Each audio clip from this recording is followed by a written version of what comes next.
400 kilometers northeast of Mali's capital, Bamako, is the small town of Djenné.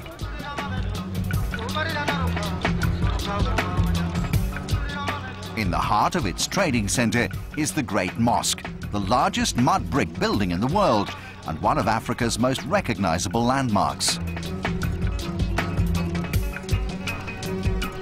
Built in 1907, the edifice is a replica of the first mud mosque in Djenné, thought to date back to the 13th century. In 1988, the mosque was named a UNESCO World Heritage Site.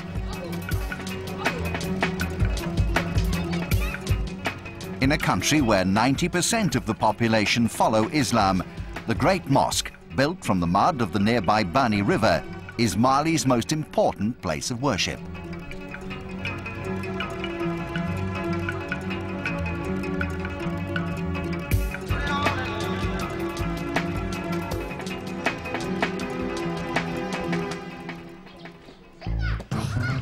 When it comes to sport, like most of sub-Saharan Africa, football in Mali is unrivaled in its popularity.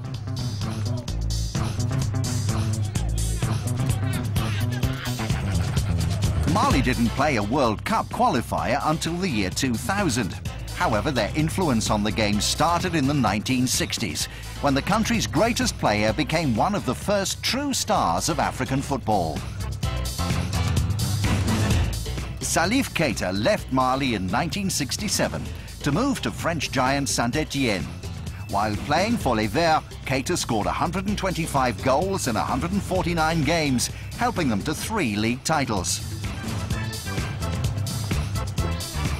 In 1970, he was crowned African Player of the Year, an award that secured him legendary status in the West African nation. 20 or 30 years ago, a lot of young people were inspired by me. But I'm old now, and it's been a long time since I played. So I don't think that this generation will remember me as a football player.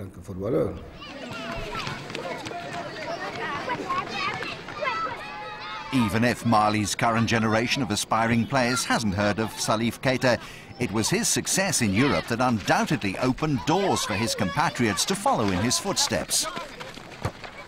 The popularity of football in Mali is currently booming. It seems there's always a game taking place somewhere, whether it's between children in the street or an organized professional match. Football is a sport that anyone can play, regardless of how much money you have. You can play alone, or play with 2, 3, or even 10 friends. Nothing stops you from playing football. All you need is a ball. You can use small rocks as goalposts, so it really is easy to play football. And that's why football is the most popular sport in Africa, and indeed the world.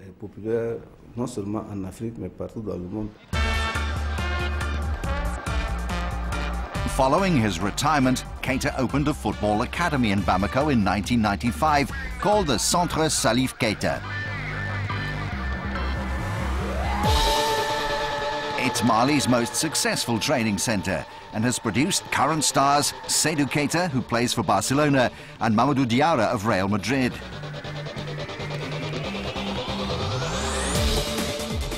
As a result, interest in joining the academy is extremely keen, and only the best young players are selected.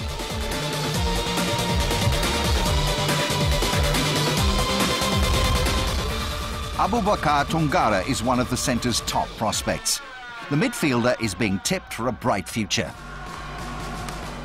I was thrilled when the Centre Salif Keita selected me. Before joining the academy, other clubs approached me and asked me to sign with them. But I refused because I was holding out for Salif Keita's academy. This is the only place to be.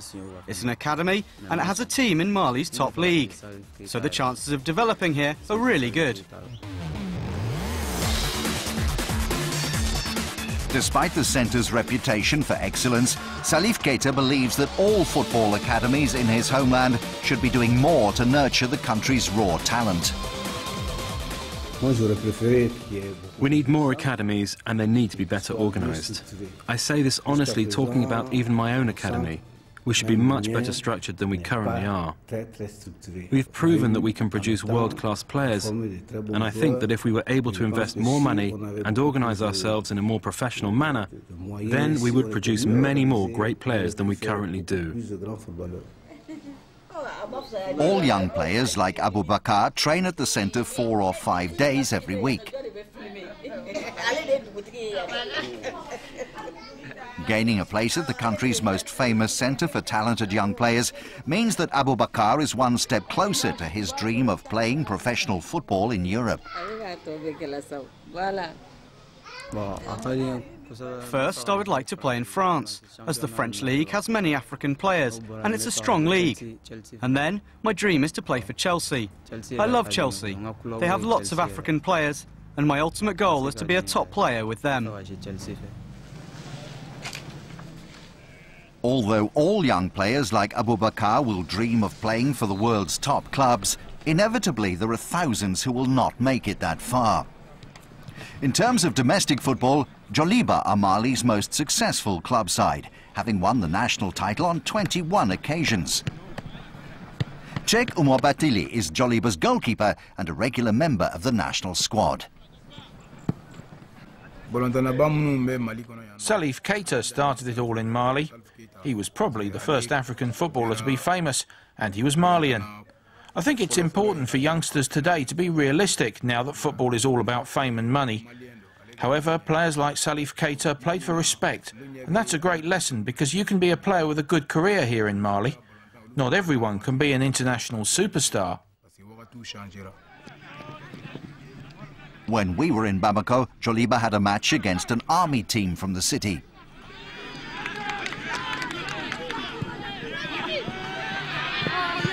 Despite the game being a friendly, hundreds of loyal fans turned out to support their team. This year, Mali celebrates the 50th anniversary of its independence from France. Since 1960, although the progress of the national team has been slow, the development of football domestically has been impressive. Football here is now at a point where Malian players are able to compete with the continent's best at every level. When we watch TV, we can see other African players doing so well at some of the world's top clubs. And with the lifestyle those players lead, people want to try everything to make it as a professional footballer. I think that's because they are actual role models that youngsters can relate to. There are more and more Malians striving for the top, which I think means that there'll be more stars from this country in the near future.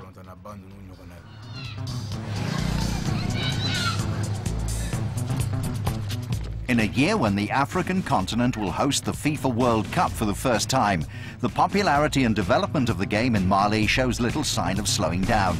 And with hundreds of elite young players like ABOUBACAR TOUNGARA dreaming of playing on the world stage, the future of football here looks bright. Mali can be a great team. There are thousands of hungry young players at the moment, and we all certainly know how to play football. This current group of youngsters is confident, and we believe that achieving our goals is realistic now. In fact, we expect it. I personally want to see us qualify for a World Cup finals, and then maybe even lift the trophy.